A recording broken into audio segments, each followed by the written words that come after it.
Meron po kasi kami nakausap nitong nakaraan. Kung kayo po nakakatanggap kayo ng update from DOJ, CIDG, and PNP, nabanggit po sa amin itong nakaraan nakausap namin na asawa niya po yung nawawala.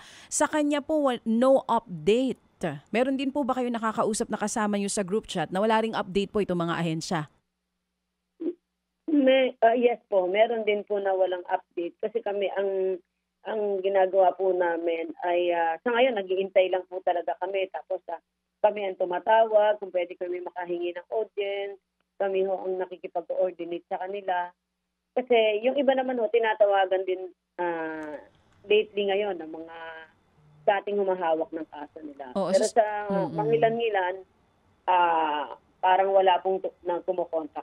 Oo, so sa madaling salita, kayo po ang nauuna to reach out at sumasagot naman po sila na antabay lang po kayo dahil inaayos pong lahat ito pong impormasyon from alias Totoy.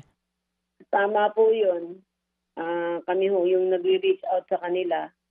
Pero nakikita naman ho sa social media, nagsasalta naman ho si Secretary Remulla na talagang hindi basta-basta yung kalaban. Kahit siya mismo nagsasabi na hindi basta-basta yung kalaban, kayang magbayad ng mga tao. So alam namin hindi ganun kadali yung magiging